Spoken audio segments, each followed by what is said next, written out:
A huge criminal ring involving fraud and, believe it or not, Square Enix and Sega games just unfolded last month. In fact, 12 people were arrested in Japan, and this has just now been reported on. Yeah, it's not real-world money fraud, but rather it is in-game microtransaction and in-game currency fraud. It's very odd. So this is from Automaton. I will link this in the description, but it looks like the original sources are NHK and TBS2 Japan based websites. Now, I did check those already, as well as the Automaton article, and I just want to say right off the bat, because I am very interested in it, but I do not see anywhere where it says the actual games that these were involving. I wish I knew, but obviously these are live service Square Enix and Sega games. But anyway, it says that this was reported last month that 12 people have been arrested under suspicion of fraudulently obtaining in-game currency in online games run by Sega and Square Enix. Now, this was over the course of about 5 months between September of 2022 and January of 2023 through, quote, unauthorized access of Sega and Square Enix's servers. Allegedly, $210,000 worth of in-game currency was stolen between these games. Now, it says all men were in their 40s. I have absolutely no idea why it decided to leave in that detail. I don't know why that really matters. But 4 were from Okinawa and 8 were from Kanagawa. It does also look like, from what I'm reading, of the 12 men that were arrested, 11 of the 12, I guess, allegedly confessed to all of this, whereas 1 remained silent. So it sounds like, from what I am hearing, just in my opinion, this is probably going to be a fairly open and shut case. So how did this work? Well, essentially, these 12 guys hired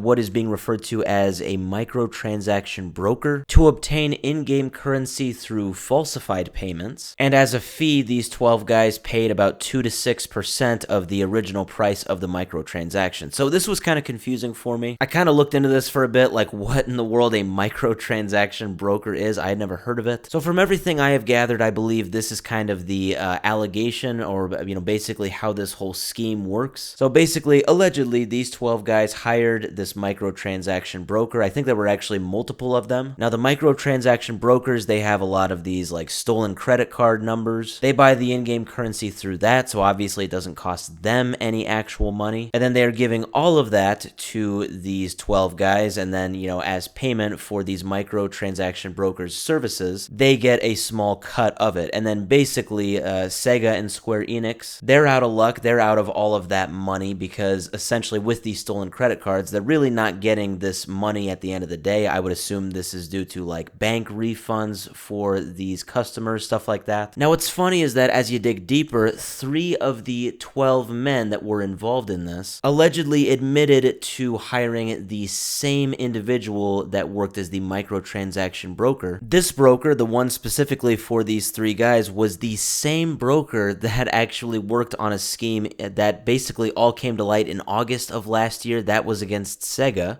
Yeah, now I don't know at the time if the guy got charged for that, or maybe this is just all coming to light now. So maybe he's getting more charges on top of what he already has. I don't know. Maybe the new charges will come later now that these, the 3 of the 12 guys have admitted to this guy being involved. I don't know. People are going to start talking, and now it's just like a Breaking Bad episode, only it's involving Sega and Square Enix. The whole thing is just, not something I would have ever expected. I did not know there was this whole black market for Sega and Square Enix live service games, and it really has me wondering, what are these games? I had to look this up because I was not really familiar of much or any live service games between the two companies. Well, from what I'm seeing, the most popular live service game for Square Enix is Final Fantasy XIV, and for Sega, that is Phantasy Star Online 2. So if I had to guess, I would say that maybe this involves these 2 games, but maybe it involves more, I don't know. What's crazy is that it sounds like overall, not just involving this case with the 12 guys, but overall, when it comes to microtransaction fraud, Sega has lost $906,000 worth of money, and Square Enix has lost $6 million. So as this whole thing comes to light, as these 12 guys continue to talk, maybe other people will be named. I don't know, maybe Mario and Luigi will be named. I don't know how deep this rabbit hole really goes, but it is crazy that there is actually a whole black market worth of microtransaction fraud for Sega and Square Enix games.